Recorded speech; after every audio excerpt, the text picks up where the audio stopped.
Praise God. ഫാക്ടറിലുള്ള നമ്മൾ പുതിയൊരു podcast series നമ്മൾ ആരംഭിക്കുകയാണ്.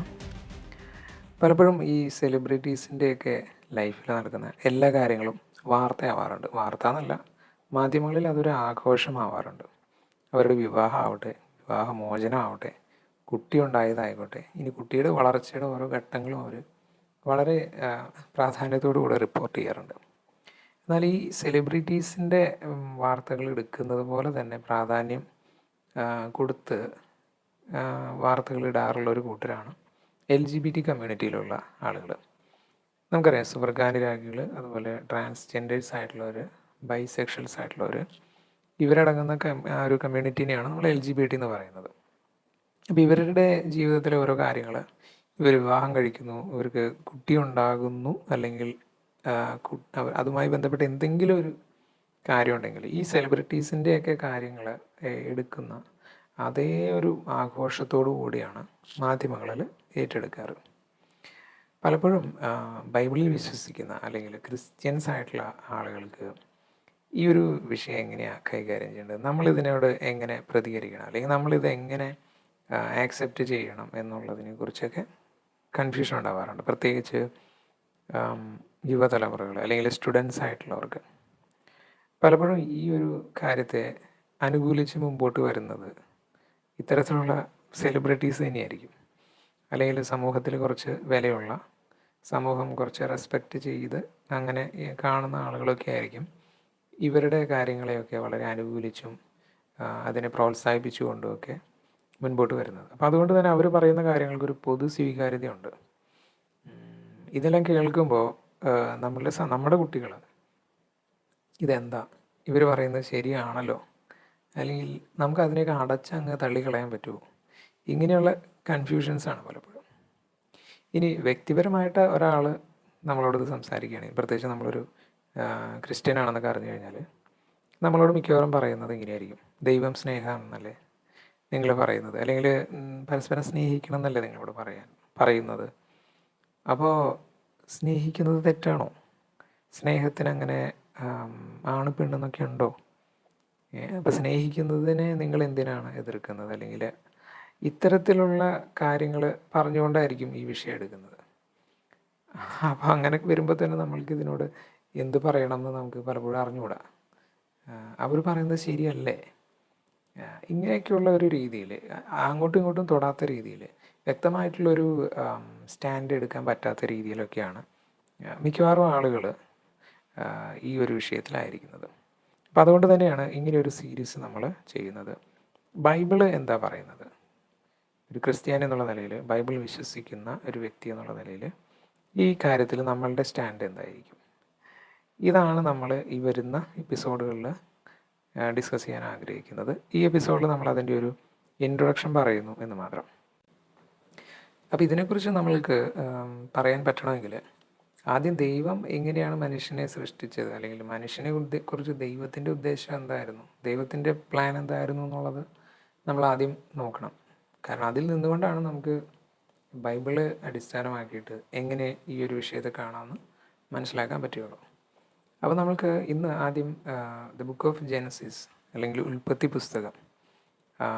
പുസ്തകത്തിലേക്ക് പോകാം. കാരണം അവിടെയാണ് സൃഷ്ടിയെക്കുറിച്ച് പറയുന്നത്.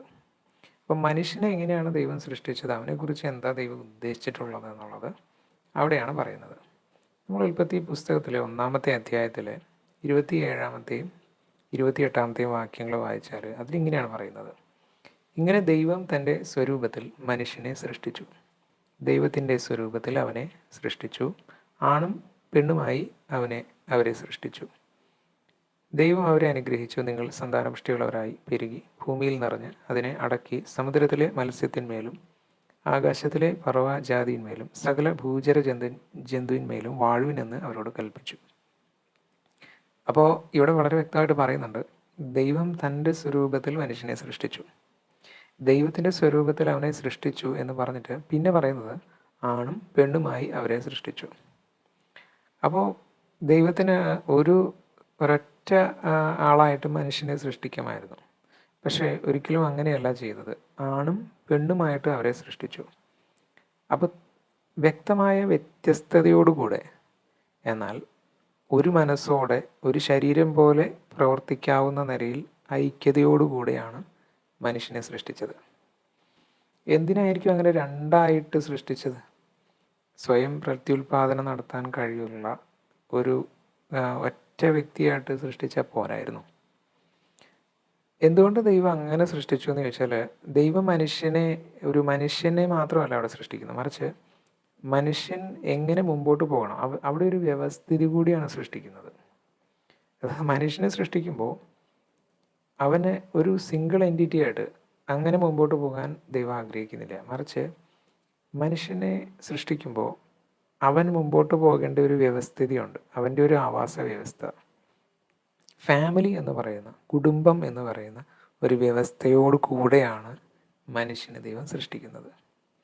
അപ്പോൾ ദൈവം അവിടെ വളരെ വ്യക്തമായിട്ടാണ് അത് ചെയ്യുന്നത്. വെറുതെ മനുഷ്യൻ ഒരു വ്യക്തിയെ സൃഷ്ടിക്കുക എന്നുള്ളതിനേക്കാൾ ഉപരി ഒരു വ്യവസ്ഥിതി കൂടെയാണ് അവിടെ ഒരുമിച്ച് അവിടെ സൃഷ്ടിക്കപ്പെടുന്നത്, കുടുംബം എന്നുള്ള വ്യവസ്ഥിതി. അപ്പോൾ നമ്മളത് മനസ്സിലാക്കണം. മനുഷ്യനെക്കുറിച്ചുള്ള ദൈവത്തിൻ്റെ പ്രത്യേകമായ, അല്ലെങ്കിൽ അവിടെ പറയാതെ തന്നെ വളരെ വ്യക്തമാക്കുന്ന, ഇതാണ് നിങ്ങളെക്കുറിച്ചുള്ള ഉദ്ദേശമെന്ന് അവിടെ പ്രത്യേകം പറഞ്ഞിട്ടില്ല. പക്ഷെ അങ്ങനെ പറയാതെ തന്നെ ആ സൃഷ്ടിയുടെ ആ ഒരു രീതി നോക്കുമ്പോൾ തന്നെ നമുക്ക് വളരെ വ്യക്തമാണ് മനുഷ്യനെ എങ്ങനെയാണ് മുമ്പോട്ട് പോകാൻ ദൈവം ആഗ്രഹിക്കുന്നത്. അപ്പോൾ ഒരു കുടുംബം അത് വളരെ പ്രധാനപ്പെട്ടതാണ്. കാരണം ദൈവവും മനുഷ്യനുമൊത്തുള്ള ഒരു കുടുംബമാണ് ദൈവം ആഗ്രഹിച്ചത്. ഈ കുടുംബം എന്ന് പറയുന്ന സിസ്റ്റം ഇല്ലെങ്കിൽ തീർച്ചയായിട്ടും ഈ മനുഷ്യവംശം അതായിരിക്കേണ്ട പോലെ നിലനിന്ന് പോവില്ല. ഈ മനുഷ്യവംശം അത് ശരിക്കും നിലനിൽക്കേണ്ട യഥാർത്ഥ അവസ്ഥയിൽ നിലനിന്ന് പോകില്ല. അത് ഒരല്പം കോമൺ സെൻസോടുകൂടെ ചിന്തിച്ചാൽ നമുക്ക് മനസ്സിലാവാവുന്നതേ ഉള്ളൂ. തികച്ചും കുത്തഴിഞ്ഞിട്ടുള്ള ഒരു സമൂഹം, ഒരു ജീവിതം, ഒരു മൂല്യമില്ലാതെ തനിക്ക് തോന്നിയ പോലെ, ബോധിച്ച പോലെ പോകുന്ന ഒരു സമൂഹമായി മാറും. ഒരു കുടുംബം എന്നുള്ള വ്യവസ്ഥിതിയാണ് ഒരു സമൂഹത്തിൻ്റെ ഏറ്റവും അടിസ്ഥാനമായിട്ടുള്ള ഏറ്റവും ചെറിയ ഘടകം എന്ന് പറയുന്നത്. നമുക്കറിയാം, അവിടെയാണ് ഒരു വ്യക്തി ജനിച്ചു വീഴുന്നതും അവൻ്റെ മാനസികവും ശാരീരികവും ധാർമ്മികവും എല്ലാ നിലയിലുമുള്ള അവൻ്റെ വളർച്ച ഉണ്ടാവുന്നത് ഒരു കുടുംബത്തിലാണ്, ആ ഒരു ചെറിയ യൂണിറ്റിലാണ്. അത് എത്രമാത്രം കെട്ടുറപ്പുള്ളതാണ്, അത് എത്രമാത്രം മനോഹരമാണ്, അത് എത്രമാത്രം നല്ലതാണ്, അതനുസരിച്ചായിരിക്കും ആ വ്യക്തി രൂപപ്പെടുന്നത്.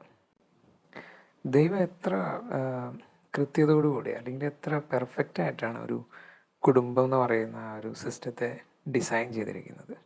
അതിലെ ഓരോ സ്ഥാനത്തിനും സ്യൂട്ടബിൾ ആവുന്ന നിലയിലാണ് ഈ ആണും പെണ്ണുമായിട്ട് മനുഷ്യനെ സൃഷ്ടിച്ചത്. ആ സൃഷ്ടിക്കൊക്കെ വളരെ വ്യക്തമായ ഉദ്ദേശമുണ്ട്. ആ ഒരു വ്യത്യസ്തത എന്തുകൊണ്ടാണ്, അതിന് വളരെ ഉദ്ദേശത്തോടു കൂടിയാണ്. ഈ കുടുംബം എന്ന് പറയുന്ന യൂണിറ്റിൽ കൃത്യമായ ഫങ്ഷൻസ് ഒരു ആണിന് ഒരു പെണ്ണിനും ഉണ്ട്. എത്ര മനോഹരമായിട്ടാണ് ദൈവം അത് ചെയ്തിരിക്കുന്നത്. ഈ ദൈവത്തിൻ്റെ ഡിസൈൻ എന്ന് പറയുന്നത് അത് പെർഫെക്റ്റ് ആണ്. അത് ഏതെങ്കിലും നിലയിൽ നമ്മളത് ഓൾട്ടർ ചെയ്യാൻ, അല്ലെങ്കിൽ അതിനെ വ്യത്യസ്തപ്പെടുത്താൻ ശ്രമിച്ചാൽ ഒരിക്കലും അത് അതിനേക്കാൾ നന്നാവില്ല, മറിച്ച് അത് അതിനേക്കാൾ മോശമാവുകയുള്ളൂ. അതുകൊണ്ട് ഗുണമല്ല ഉണ്ടാവുക, അതുകൊണ്ട് ദോഷം മാത്രമേ ഉണ്ടാവുള്ളൂ. ഇതൊരു വാദത്തിന് വേണ്ടി വേണമെങ്കിൽ ഇതിനെ അങ്ങനെയൊന്നും അല്ല എന്ന് പറയാമെങ്കിലും, വേണമെങ്കിൽ ഇതിനെ ഇങ്ങനെയൊക്കെ പറയുമ്പോൾ ഇതൊന്നും മോഡേൺ അല്ല, ഇതൊക്കെ വെറും യാഥാസ്ഥികമാണെന്നൊക്കെ പറഞ്ഞ് വേണമെങ്കിൽ കളിയാക്കാം എന്നുള്ളതല്ലാതെ, ശരിക്കും ഇത് ഇങ്ങനെ സംഭവിച്ചു കഴിഞ്ഞാൽ ആ ഒരു കുടുംബം എന്നുള്ള ദൈവം വിഭാവനം ചെയ്തിരിക്കുന്ന ആ ഡിസൈൻ മാറ്റി മുമ്പോട്ട് പോവുകയാണെങ്കിൽ അതിൻ്റെ ശരിക്കും ഔട്ട്പുട്ട്, അതിൻ്റെ ഫലം നാളുകൾ കഴിയുമ്പോൾ നമുക്ക് കാണാൻ പറ്റും. അതുകൊണ്ട് ഗുണമല്ല ദോഷമാണ് ഉണ്ടാവുക. ഇത് പകൽ പോലെ വ്യക്തമാണ്. ഇത് അംഗീകരിക്കില്ല പലരും, പക്ഷേ ഇത് വ്യക്തമാണ്. പിശാച് പലപ്പോഴും അറ്റാക്ക് ചെയ്യുന്നത് ഈ ദൈവം എന്തെങ്കിലും ഉദ്ദേശത്തോടുകൂടെ, എന്തെങ്കിലും പദ്ധതിയോടുകൂടെ എന്തെങ്കിലും സൃഷ്ടിക്കുകയോ എന്തെങ്കിലും തുടങ്ങി വയ്ക്കുകയോ ചെയ്തിട്ടുണ്ടെങ്കിൽ അതിനെ എങ്ങനെയെങ്കിലും ഇല്ലാണ്ടാക്കുക. ഇതാണ് മനുഷ്യനെ സൃഷ്ടിച്ചത്, അതുപോലെ കുടുംബം എന്നുള്ള വ്യവസ്ഥിതി, ഇതൊക്കെ പിശാച് അതിൻ്റെ യഥാർത്ഥ ഉദ്ദേശത്തിൽ നിന്നും തെറ്റിച്ച് കളയാൻ വേണ്ടി മനുഷ്യനെ ആയാലും മനുഷ്യൻ്റെ വ്യവസ്ഥിതിയായ കുടുംബത്തെ ആണെങ്കിലും ആ സിസ്റ്റത്തെ തന്നെയാണെങ്കിലും അറ്റാക്ക് ചെയ്യും. അതിൻ്റെ യഥാർത്ഥമായിട്ടുള്ള ഉദ്ദേശത്തിൽ നിന്ന് അതിനെ മാറ്റിക്കളയുകയും ചെയ്യുക എന്നുള്ളതാണ്. അത് നമ്മൾ മനസ്സിലാക്കിയിട്ട് വേണം ഈ കാര്യത്തെക്കുറിച്ച് ചിന്തിക്കാൻ. അപ്പോൾ ഇന്ന് നമ്മൾ ഒരു ഇൻട്രൊഡക്ഷൻ എന്നുള്ള നിലയിൽ ദൈവം എന്തിനാണ് നമ്മെ സൃഷ്ടിച്ചത്, മനുഷ്യനെ സൃഷ്ടിച്ചത്, ഏത് നിലയിലാണ് അവൻ എങ്ങനെ ആയിരിക്കണമെന്നാണ് ദൈവം ആഗ്രഹിച്ചത്, ഇതിനെക്കുറിച്ചൊക്കെ വളരെ ഷോർട്ടായിട്ട് നമ്മൾ പറഞ്ഞു.